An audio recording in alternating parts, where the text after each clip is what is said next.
Maria Corazon Sumulong Cuangco, also known as Corazon Aquino, was a Filipino politician who served as the 11th President of the Philippines.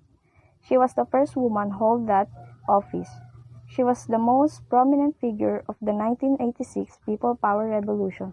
She was named Time Magazine's Woman of the Year 1986.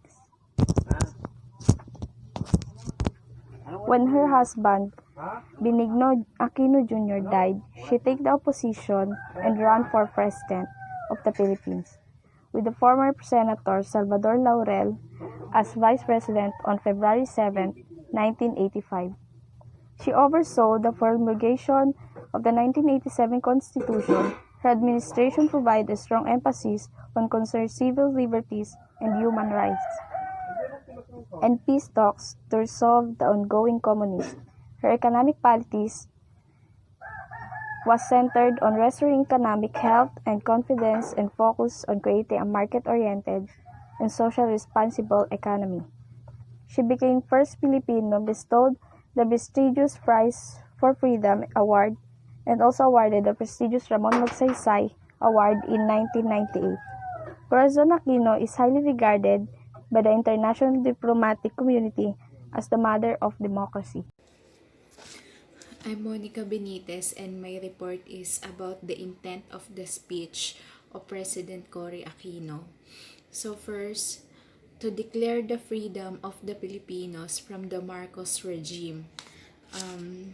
Isa sa mga dahilan kung bakit siya nag-speech dahil gustong ipahayag ni President Cory na malaya na yung mga Pilipino sa pamumuno ni Marcos from the dictatorial government. And then next, to mark a new beginning for the Filipinos and to its government, para maipahayag din niya sa mga Pilipino na simula na yon ng panibagong gobyerno, na magkakaroon na sila ng mga pagbabago since from dictatorial magiging democratic government na. And then next po, to appeal for financial assistance by informing the American about the Philippine states. Kasi isa rin sa mga dahilan, gustong humingi ni President Cory Aquino ng tulong sa mga Americans since yung from sa pamumuno ni Marcos na nag-iwan siya ng maraming utang ang Pilipinas na naiwan. Ngayon, kailangan humingi ng tulong pinansyal ni President Cory sa mga American para maibangon ulit niya yung ekonomiya ng ating bansa. Isa din po sa mga important personality na may ginampanan nung panahon na nag-speech si President Cory sa United Congress is si Mr. Teodoro Locsin Jr. He is the one who prepared the speech of President Cory Aquino before the U.S. Congress, and then he was also the secretary and speechwriter of President Cory Aquino's speech. Siya po ay isang Filipino politician, a diplomat, lawyer, and a former journalist who served as congressman for the 1st District of Makati from 2001 to 2010, and later served as the Philippine ambassador to the United Nations from 2017 to 2018. Ito po mga konting information about kay Teodoro Locsin. He was born November 15, 1948, and then nakapagtapos po siya sa Ateneo de Manila at ang kanyang party list nung panahon na yon ay ang PDP Laban. Hello everyone, my name is Arlene Galpao and this is my report about Revisit Cory Aquino's Historical Background 1986 Speech before the U.S. Congress. When former President Corazon Aquino spoke before a joint session of the United States Congress in September of 1986, the dust was only beginning to settle. It was her first visit to America since the dictator Ferdinand Marcos had been deposed in February of the same year, and the Philippines was reckoning with everything his administration had inflicted. The that included $26 billion in total foreign debt, and a communist insurgency that grew throughout the Marcos era from 500 armed guerrillas to 16,000. So itong $26 billion, ito yung kabuoang dayuhang utang at isang rebelding komunista na lumogo sa buong panahon ni Marcos. Mula sa 500 armadong guerrilla hanggang 16,000. So Aquino lodged an appeal for help. Addressing the House, she delivered a historic speech that managed to sway in our favor the vote for an emergency $200 million aid appropriation. In the moving speech penned by her speechwriter and our current ambassador to the United Nations, T.D. Locsin Jr. Aquino defended her reconciliatory stand of the communist insurgency, a sensitive issue in the U.S.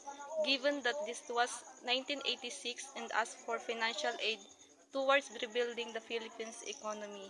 Yung tungkol naman dito sa emergency na $200 million, ito yung paglalaan ng tulong para harapin ang pagkabalisa sa ekonomiya ng Pilipinas. House Speaker Tip O'Neill called it the finest speech I've ever heard in my 34 years in Congress.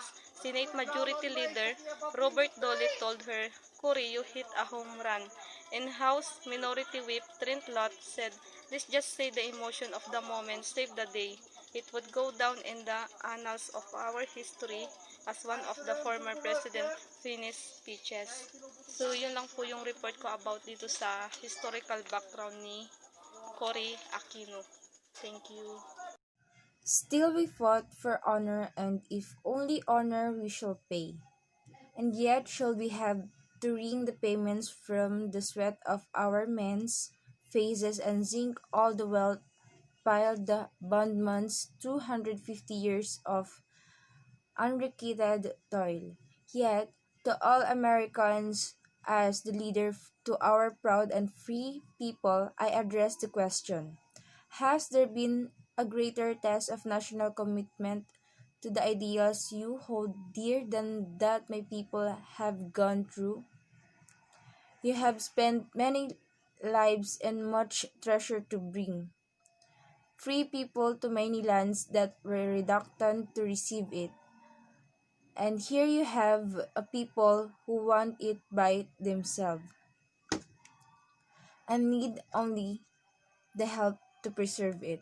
3 years ago, I said, "Thank you, America, for heaven from oppression and the home you gave Ninoy, myself and our children, and for the 3 happiest years of our lives together." Today, I say, join us, America, as we build a new home for democracy, another heaven for the oppressed, so it may stand as a shining testament of our two-nation commitment to freedom.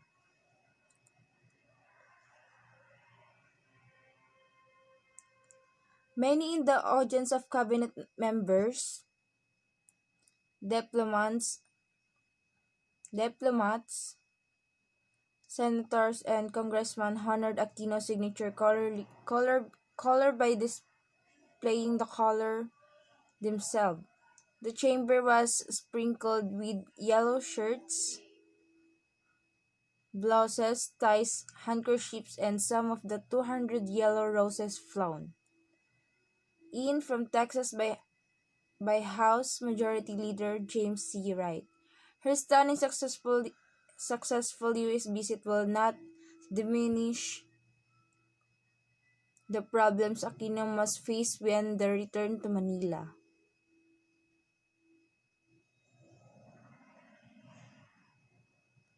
But in certainly added a cluster of political substitute onto her image as an honest, principled leader. The most important lesson we can learn from the speech, I think,